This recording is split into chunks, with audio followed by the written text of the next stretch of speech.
जय श्री राम। नमस्कार दर्शक बंधु, आपण मैंने भल पाउथिबा आपणकर प्रिय YouTube channel Biren टेच 939 YouTube channel को आपण मानक स्वागत जनाऊँगी। बंधुगण, काश पाई आम बहुत गुड़िए कफ सिरप खाई था किंतु ताहा भल भाव में काम करि न थाए।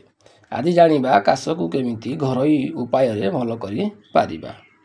पुराना तेंतुली लुण तेल मसला पड़ी नथिबो, केवल खाली तेंतुली 24 ग्राम, आखु गुड़ 24 ग्राम, 125 ग्राम पानी रे बतुराई सरबत परी एहाकू 3 भाग करी दिन रे 3 थर खाइबे। किछि पुराना तेंतुली पत्थर बासन रे रखी खरारे सुकाई गरम टिकिए टिकिए चाटी चाटी खाइले रोग मध्य मुक्ति मिली थाए। जखमा रोग व्यतीत अन्य जेकोसी काश रे खाई पारिबे। एहीपरि ज्वर कि निमोनिया काश थिले मध्य निर्भय रे खाई पारिबे। बालक को पाई अर्धमात्रा, शिशु पाई चौथे मात्रा औषध खाइयाकू हेबो। मार्च एप्रिल रे पाचिला तेंतुड़ी काटी मंजी काढ़ी सुखाई तेल लुण मसला न दे जत्न आकारे व्यवहार करिवे। हरिड़ा सुंठी मथा सम परिमाणर चून प्रत्येकरू नहीं पुराना गुड़ देई बटिका करी पाटी रे जाकी रखी रस ढकिले प्रबल बेगरे श्वास और काश शांत हुए।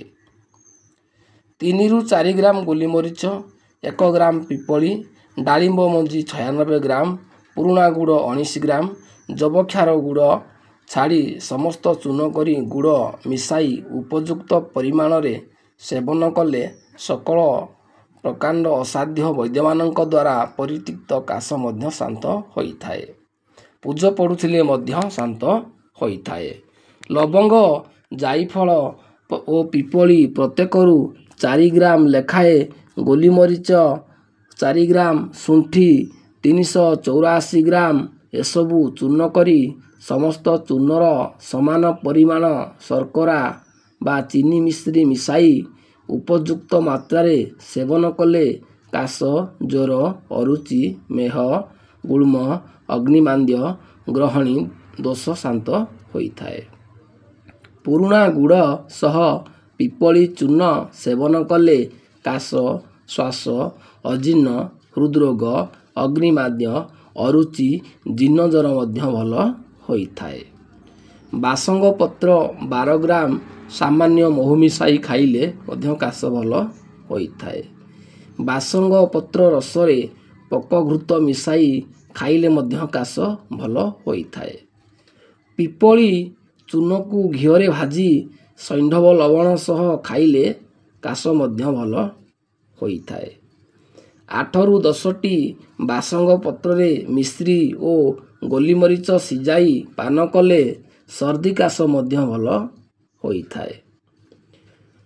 4 ग्राम अँला चून, 19 ग्राम दूध और 778 ग्राम पानी एकाठी सिजी दूधरे केवल रहिले तहिरे 6 ग्राम गाई घी मिसाई रोगी सेवन कले मध्य काश भल होइथाए।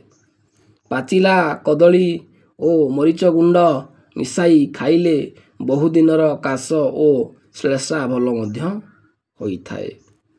बातज और पित्तज काशरे गोटिए पाचिला कदली चोपा छड़ाई सेथिरे 5टी गोलीमरीच, गोटिए पिपली पुराई रातिरे काकर रे रखी सकाळे मरीच और पिपली कदली सह खाइले मध्य भल होइथाए। सुखिला काशरे मिठा सेउ 2 ରୁ 4टा दिन को एपरी सप्ताह जाए खाइले मध्य काश भल होइथाए। आशा करुछि भिडियोटी आपण मानकु बहुत भल लागिथिबो। एहीपरि नुआ नुआ भिडियो देखिया पई चैनल को लाइक करंतु एवं सब्सक्राइब करि दियंतु।